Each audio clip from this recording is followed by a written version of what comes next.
Good morning. It's 6:07 in the morning. I am about to get on the bus to go start my journey towards Universal Studios Hollywood. It's very early, so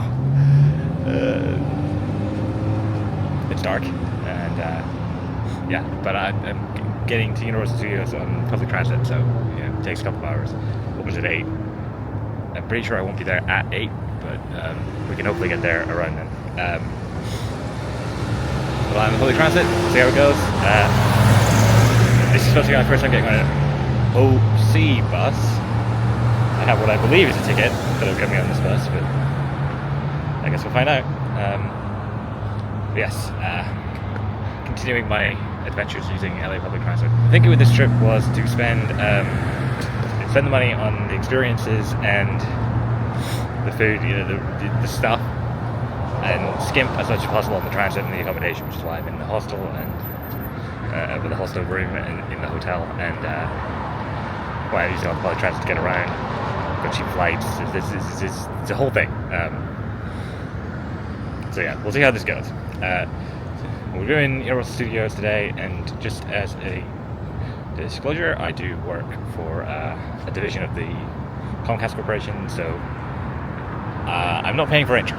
The ticket I'm using today was complimentary, but everything else I'll be paying for. So, come along and let's check out Universal Studios. I'm excited to see Springfield, which is why I am once again wearing a pink t-shirt, so I'll show you in a bit. Some of you probably already guessed what it is, but I did not get $2 off, if you're asking. So I did actually have the right ticket for this bus, but for some reason it didn't scan, so the driver just looked at it and let me on, but that happened the other way too, so I don't know what the deal with that is, but I bought the ticket in the app, and it was valid, but it didn't work. But anyway, I made it. I got to the station. Alright, I'm at Fullerton Station. I think the bus I was on got in a little bit late because I believe the connection Apple Maps wanted me to make was one that left sort of a minute after the bus got here, which there was no way I was walking from the bus stop over the transportation center over to this track in a minute, but it was running a little bit behind what was expected, I think, all of the other stops, so I think just missed the connection that way. So I've got about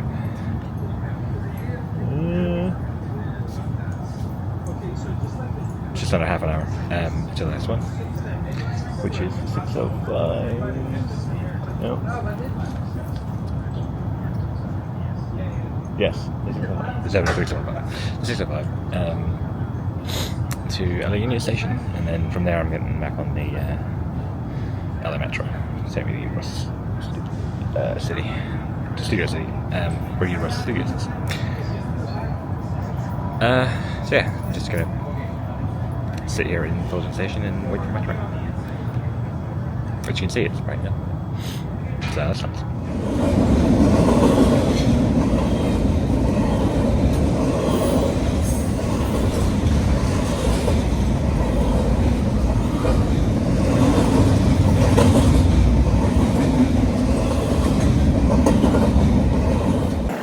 This freight train took over 3 minutes to pass through the station. It was long.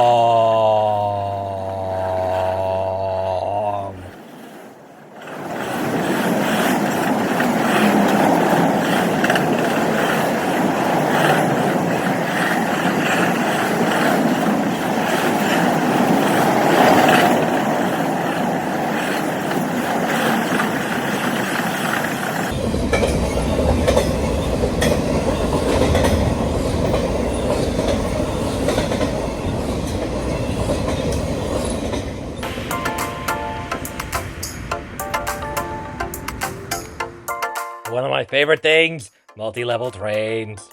So I took a seat up top and set off for my journey to Union Station from Fullerton Station, and yeah, you know, the train was a little late, a little more I was getting, aiming to get, and, you know, whatever. But overall, not that difficult to deal with. It's pretty straightforward once you get out to the station. And then you just take this train out to Union and then hop over to the metro.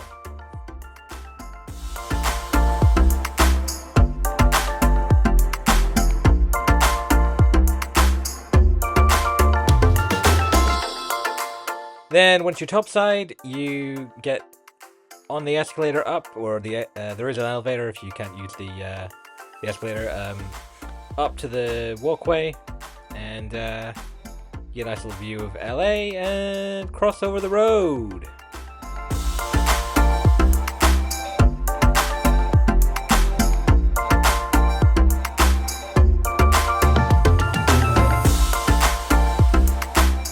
Then once you're on the other side, it'll drop you right at the tram stop.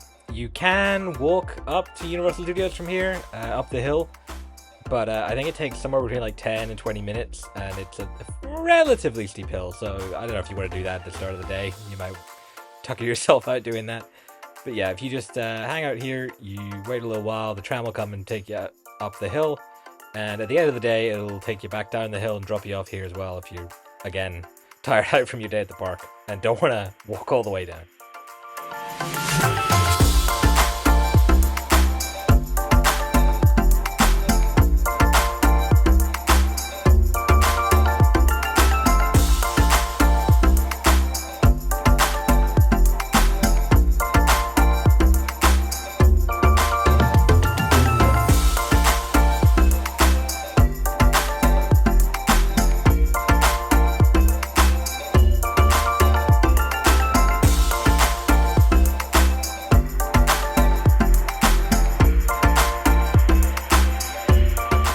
Let's go indeed, because after a short little ride, here we are arriving into Universal Studios Hollywood, the entertainment capital of LA.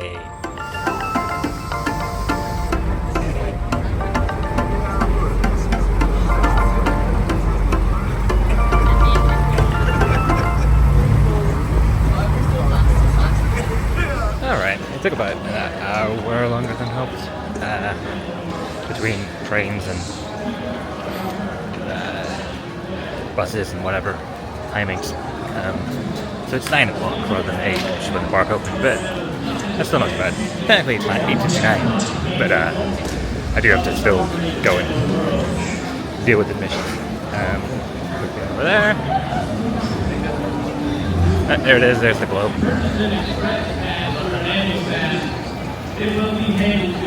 So I'm going to go and figure out, get through security, I think, and then figure out how my admission works. Put the printout in my pocket, so let's get through this, and I'll see you inside the park.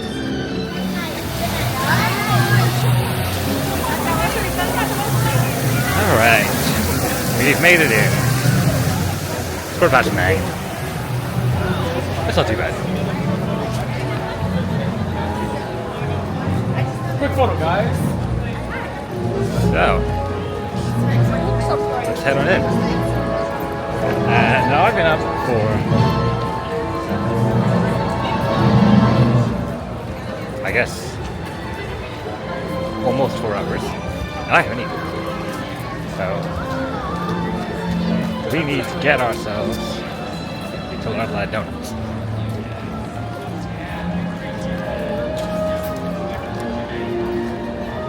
Breakfast time. Check out that. It's bigger than my hand. And I got a Coke for yourself. Good drinks all day. This donut is insane. They're really good though. I had this last time. It's possible to eat that.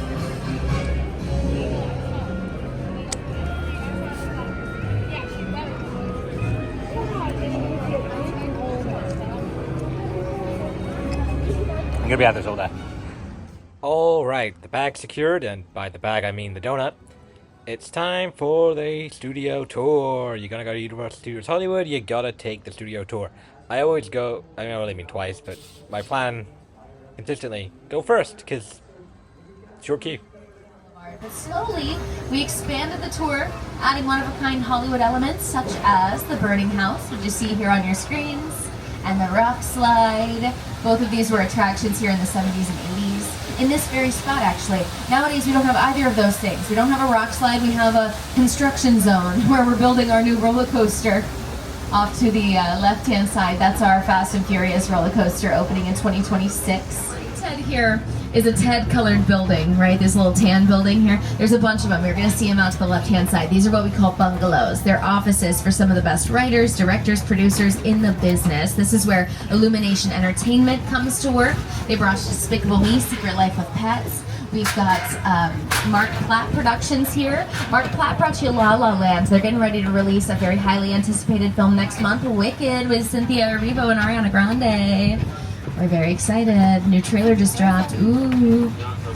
But before these were just offices, these used to be the dressing rooms back in the golden age of Hollywood for stars like Rock Hudson, Doris Day, Jimmy Stewart, Lucille Ball.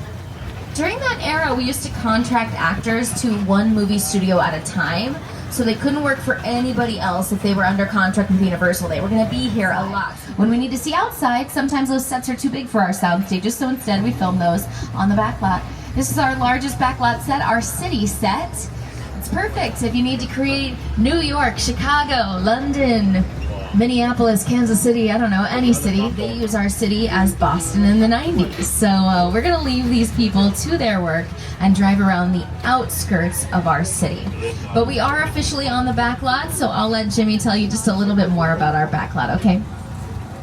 We're about to cross the imaginary boundary onto the back lot, where we have exterior sets for many outdoor scenes. Over the last 60 years, studio tour guests have seen these locations in big cities, quiet suburbs, even that guy's hometown. That guy? Yeah, that guy. Wow. For countless movies and TV shows. This is Universal's Metro sets.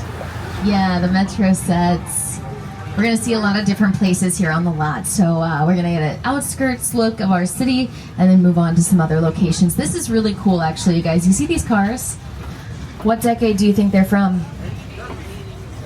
The 90s, but some of them are looking kind of 80s. That's fine, because people drove cars from the 80s in the 90s, right? They're creating 90s and monsters from the 30s and 40s, some of our favorite characters. We're going to be celebrating our monster movies at our new theme park. Have you guys heard of Epic Universe opening next year in Orlando? A new season every Monday and Tuesday on the See you, Snoop, or at least I really hope I see you. I haven't run into him on a tour yet, but he's here, so I hope I spot him.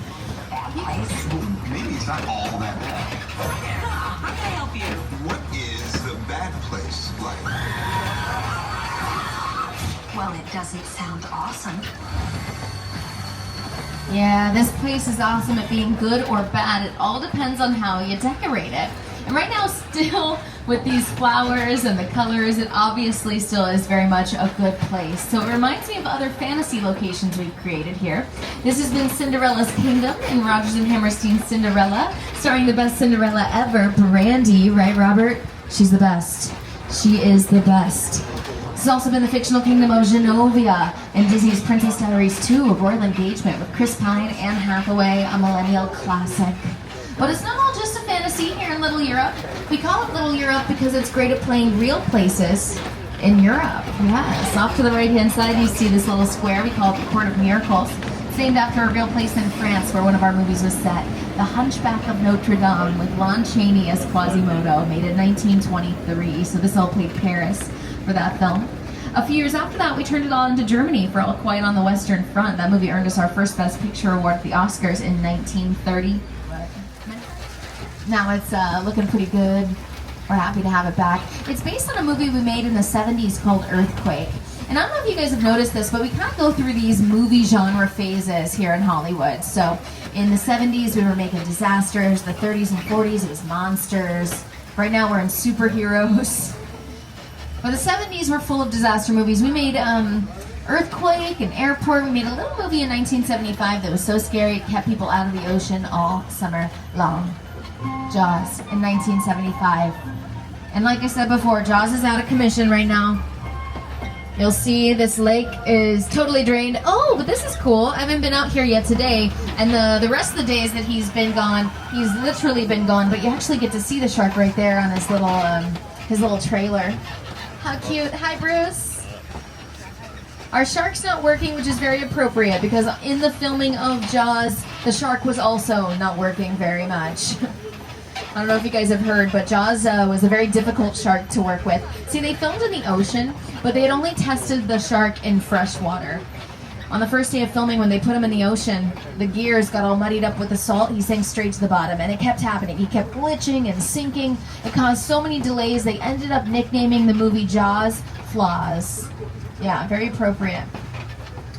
It pushed the release of the film from a Christmas release to a summer release. It used to be that all the big budget movies came out during Christmas time, and none of them came out in the summer because execs thought people wouldn't go to the movies in the summer. They thought they'd all be on the beach for vacation or something, right? But not that year. Nobody went to the beach in 1975 because everyone saw Jaws, you guys. No one missed this movie. They all went, and they went again and again. It became the very first summer blockbuster ever, and it's the reason that our big action flicks and big budget popcorn films happen in the summer as opposed to in the winter, which is now mostly dedicated to award worthy films, the films that are trying to bid for Oscars, you know. Okay, so we'll leave these people to their work, and we'll go to some mechanical effects that are currently working. We're going to show you the special effects that we might use to create weather on set here in Old Mexico. I know a guy that loves the weather. I think you guys know him too. It's Today Show co-host and weather anchor, Al Roker. Very good. Now we need the water, so let me get the crew on it. Hey guys, we can start the rain.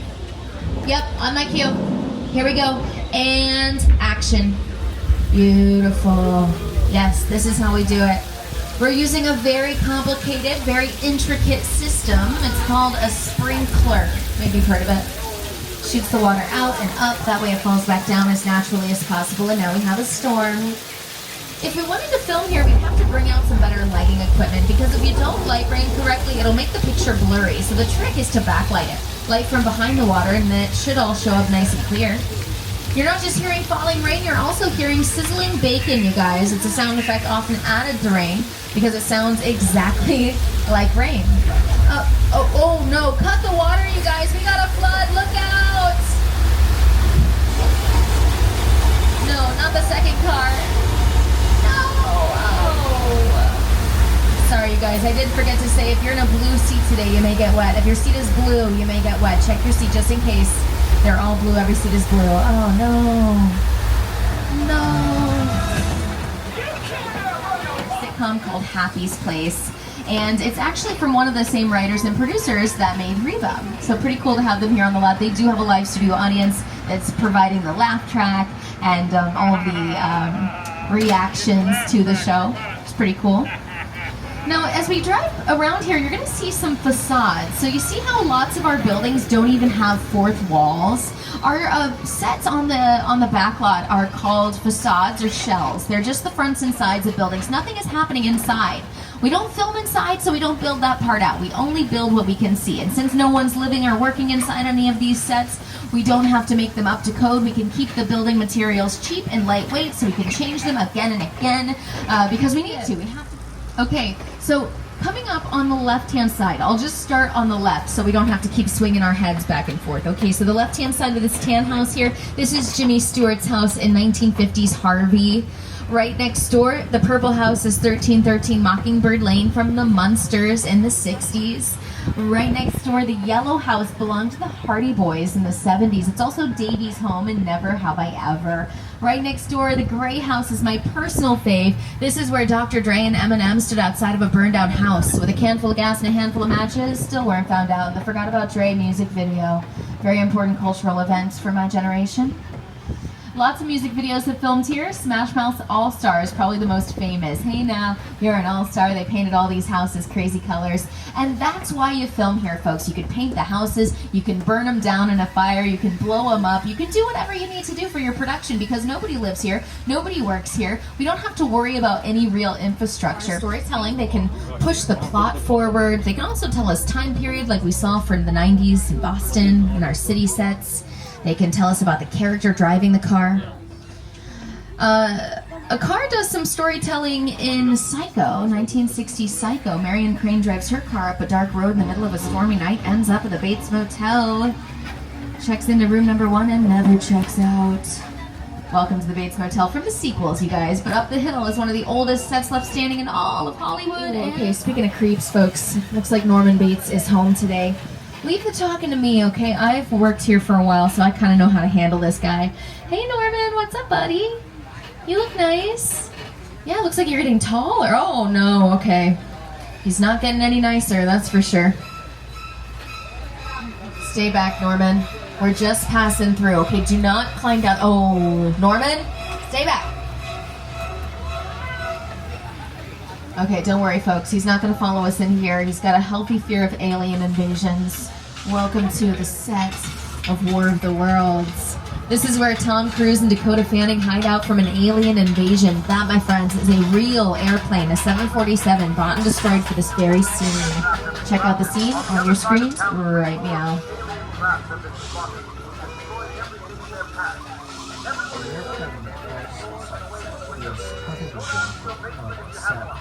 It was all designed around the vision of Stephen. You sit down and talk about the Lord of the World. That's all it is. The 747 goes in the right in the big area. Because it's just something we don't see. You're doing good.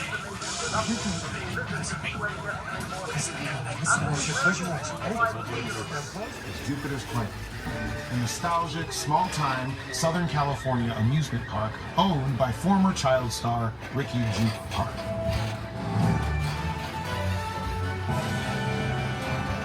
Over there, look into the winking well and have your picture taken just like the kids in that old 90s movie Kid Share. That's what this whole place is loosely based on. Remember that one? No? Why? A little further down, you can see the brand new Star Lasso experience. Built to showcase an unbelievable new live show. It's not looking so live anymore. Anyway, behind this Hollywood face, Gold Rush frontier town, lies a Simpsons secret. It is smack dab in the center of the hotspot. Welcome to the world of no.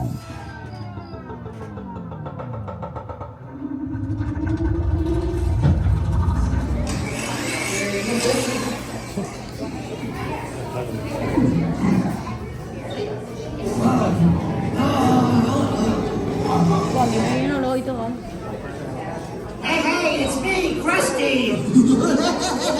Congratulations! The line's almost over! Only 45 more minutes! Just kidding! I have no idea how much longer it is. So here to entertain you are Itchy and Scratchy! Hey, those are just two drunks who fished out of the gutter! That's a lie!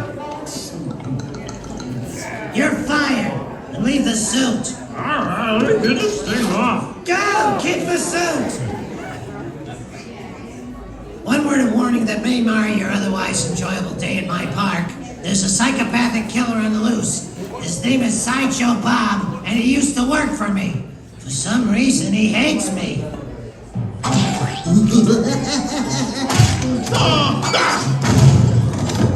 Then Bob tried to frame me for robbery, and he was foiled by the Simpsons. And now he's vowed to kill them all, even the baby. 6 months ago, Bob escaped from the Springfield Penitentiary.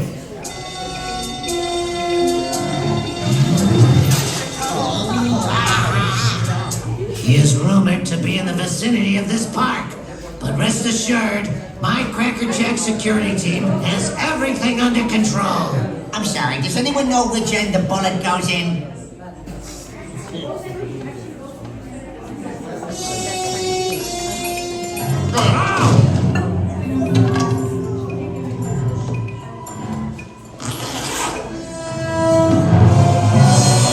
Now, which lucky family will be the first to go on my thrilling new ride? Eeny, meeny, miny, mo. Make it quick, I gotta go to the little clown's room, so the family that will see my show is the one who hollers, go! Fine, you're in. Come with me. Oh, and you can pick one other group to come with you. How about these guys? Sure, whatever. They look clean. You guys come with me. You stay here and wait for someone to tell you to do something.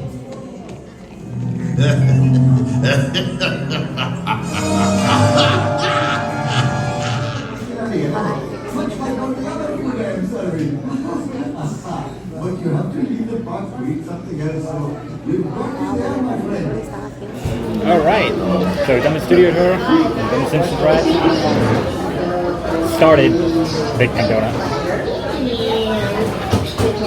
because that thing's huge.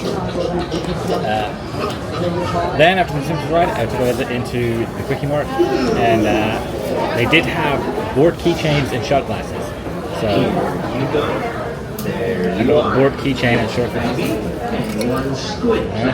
The shot glass is wrapped up. I'll take a photo of it when I get home and show you that. But a can of Just Orange is a non-alcoholic stuff. I believe it's actually orange soda. It's in a Duff can. I want it to be canned. Because I mean, I want a Duff can. That's cool. And now I'm in Krusty Burger for lunch. And I've got a ribwich. Last time I had this, it was not very like the ribwich from the show, because it was basically like a pulled pork burger sandwich. This one's closer. It's actually boneless ribs. I got it no slaw, so it's closer to the one in the show. And next week,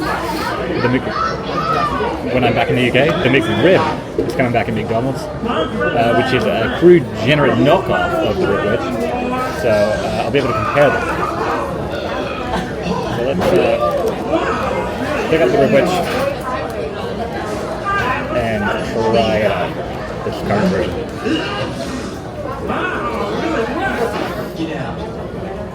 Oh, that's some good barbecue. Okay, that's good. We like that. We like that a lot. You can see why Homer got addicted to these. Alright. So I'm going to finish up my lunch here at Krusty Burger. And then I'll probably head down into the lower lot. I don't think I went to last time. I spent so much time in Springfield. There were a couple other things I was doing in Springfield, but we'll see. But I'm going to go look at Super Nintendo World? Super Nintendo Land. Nintendo Land was that video game that they didn't make. And Jurassic World The Ride. I almost said Jurassic World The Ride. It's Jurassic World The Ride now. I'm also going to have dinner down there at the Jurassic Cafe. So, all that's still to come. Good for now. Excellent. In the center of the step, keeping your feet forward and avoiding the sides. Face forward at all times when on the escalator and remain standing. For your own safety, please do not sit on the steps. Thank you. That's the future side of the Fast and Furious roller coaster on the side of the hill there that you heard the tour guide mention earlier. Really, actually, a pretty cool location for a roller coaster, frankly. It looks a lot of fun. And then looking down to where we're going in the lower lot, you can see Super Nintendo World over there, looking all bright and colorful. And then a little bit closer, there is Jurassic World, where we're going first.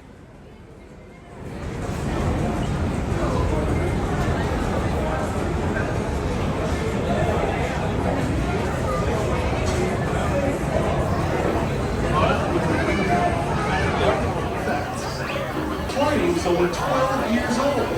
Yep. Plenty was a farm boy plowing his finger down a large rock slab with huge footprints. He took it home. In the age of the dinosaurs, a vast ocean was home to an explosion of life. Stegosaurus, one of the latest additions to our Jurassic World family.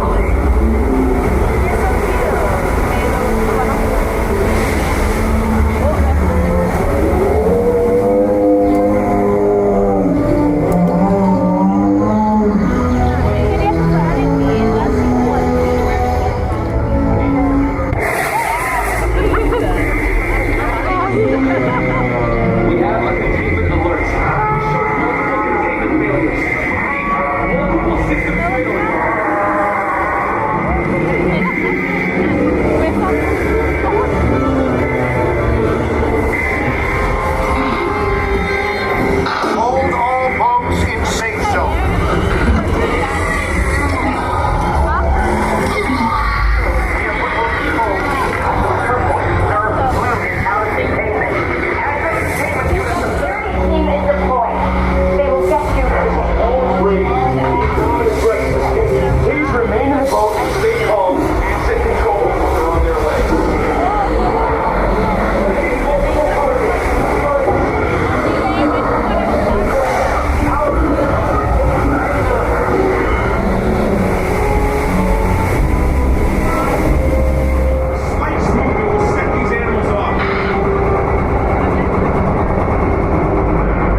on Jurassic World The Ride.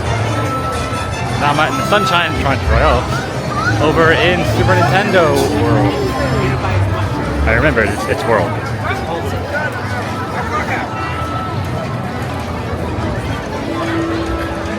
It is pretty cool.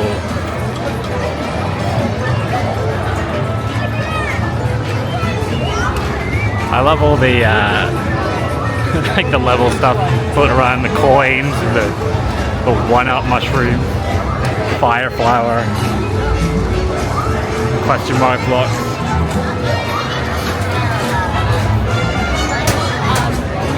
If you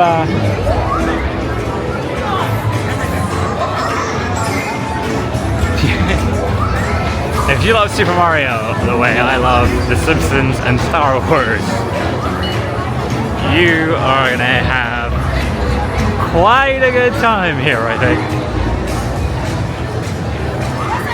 I like the way it wraps all around you.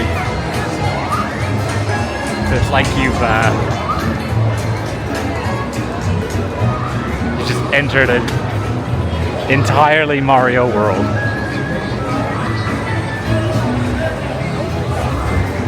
Or it's labeled the Nintendo world, but it's Mario. Very cool. So I think I'm gonna go and try my luck at the single rider line for Mario Kart Bowser Challenge. I had pretty good luck with the single rider line at Jurassic World. Posted 55 because the guy was in line for it. I didn't think it was 20 minutes, to be honest. This one's posted at 110 minutes, so I don't think it's going to be quite that good. Single rider, but I'm having good luck with single rider this trip, so and it usually works for me. So let's give that a whirl and see how long it takes to get on.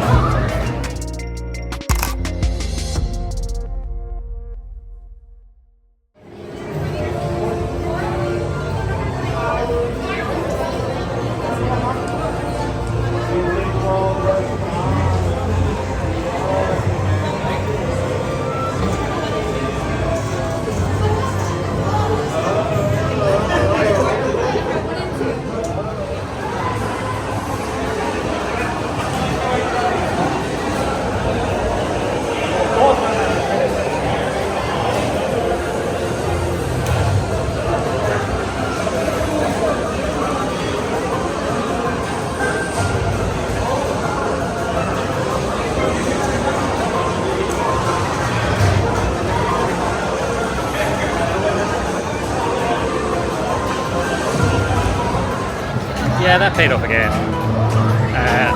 Like I said, posted was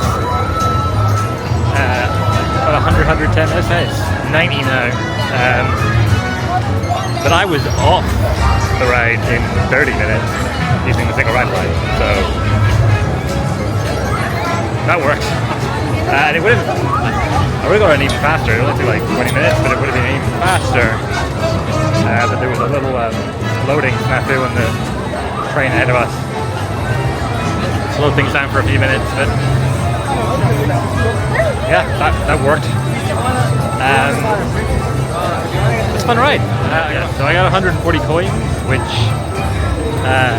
most in the cart. I think there was, I saw the high score for the month was like 351 or something. But I think for the first time and no power-up band and stuff like that, pretty good score. Happy with that. Felt a little bit chaotic at first, but once I sort of got the hang of what I was doing, I really enjoyed that. It was a fun little concept for a ride. Very different to anything else. It's got that sort of AR visor thing going on. Continuing the current trend of like gamifying rides, like Millennium Falcons, Smuggler's Run, stuff like that. But cool, very cool, and yeah, got done with that pretty quickly. Shockingly so. It's like 2 o'clock. So we've got time to walk. I'll try and get on the mummy. Ladies and gentlemen, in the latter part of the Cretaceous period, dromaeosaurids ruled the land using their speed, agility, and vicious hunting techniques. Today, we invite the bravest among you to encounter the mightiest theropod of 75 million years ago, the Velociraptor. Good afternoon, folks, and welcome to the Raptor Encounter. My name's Shannon, and I'm one of the dinosaur handlers here at Jurassic World. Now, the training you're going to be assisting us with today is an important part of our Raptor program and allows us to study how the dinosaurs respond in proximity to humans. We're going to be using our favorite Velociraptor Blue because of her extreme intelligence, but also because of her empathy towards people, which is an unusual trait for dinosaurs to have. She's a little feistier than normal today. Now, this is a once-in-a-lifetime opportunity, but remember, we're also dealing with a wild animal, so please, no sudden movements, and for your safety, do not approach the raptor unless directed to do so. If everyone follows the rules, you all will be perfectly safe, don't worry. We have everything under control. She is definitely ready to come meet you all. Now, most importantly, folks, no matter what Blue does, I need you all to remain calm. As long as you are calm, she will be calm. All right, let's open the gates!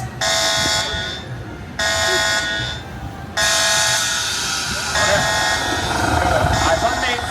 Blue, Blue, halt!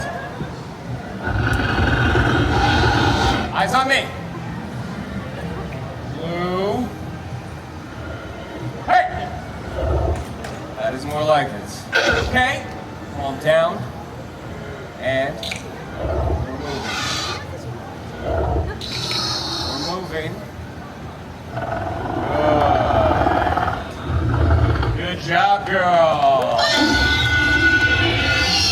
So, folks, as you can see, Blue is exhibiting a little bit of disobedience. She is responding to my voice command, so that's a good thing. I hope you all read the fine print on those waivers you were supposed to sign. We're going to start with our volunteers right here. How's it going? We're going to do a little trust exercise here. So let's take 2 steps forward. 1, 2, stop right there. Now what I want is for you to go ahead and slowly turn, face this direction. This is where the trust comes in. And my friend from the UK, good luck. Now, folks, as you've seen, I've stepped out of the way, giving Blue a straight shot at our first volunteer. Again, this is not an aggressive approach. This is a curious approach. Easy. She seems very interested in what's in your bag right now. There's no food in there, right? No. Okay. Back up. Hey. Back. Okay, so it's been busy. Get the mummy. Then I met Blue. That was cool. And I tried out the Transformers The Ride 3D, which was a lot cooler than I thought it was. It's a lot like Spider-Man over in Florida. I thought it was more like a Minions Mayhem ride, which is good, but it's not one of those. So that was surprisingly good. It did go wrong a little bit towards the end, but these things happen. And yeah, fun ride. So now I'm in Jurassic Cafe for my BBQ Bronto ribs twice in a day. These ones have bones in them. I'm gonna eat this.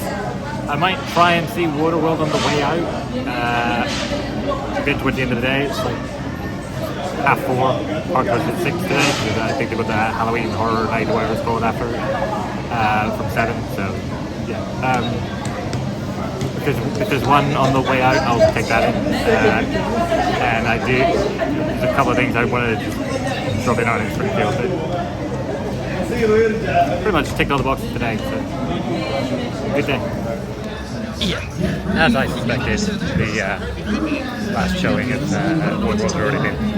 So, finished the day. We're going to get you some with Once again, Ivan Hines is going to have the barbecue brunch with ribs. And now we're going to head back to Anaheim and the hotel. In something of a theme, I am also going to go to Target because once again, something came up that I needed right after I got back from Target. Let's get a battery for my AirTag. So, back to Anaheim, go to Target, get that. And then have a relatively early night. It'll be around 9-ish. But maybe later, depending on the train. But a couple hours before that. Because tomorrow and Sunday are very good. Alright, so pretty much the exact same trip as the trip here, but in reverse to get back. So I'm on B. And just waiting for the train to Union Station. Should be fairly straightforward to get back.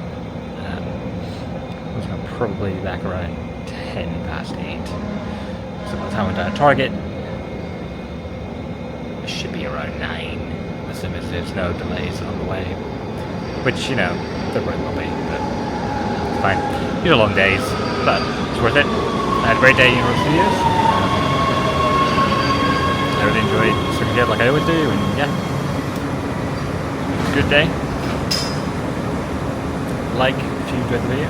Subscribe if you want to see more. I'm back at Disney tomorrow for California Adventure, so that's the next vid. And then I'll be back again on Sunday for the video after that. Disney California Adventure in the morning, and then Disneyland in the afternoon, in the evening, where I'm doing Fantasmic for my birthday, so stay tuned for those. If you have any comments or suggestions or anything, you know what to do. Sing your song on playing. I'll see you on the next video. Take care. Three-pronged attack. Subliminal, liminal, and superliminal. Superliminal? I'll show you. Hey, you! Like and subscribe. Yeah, all right. I'm in.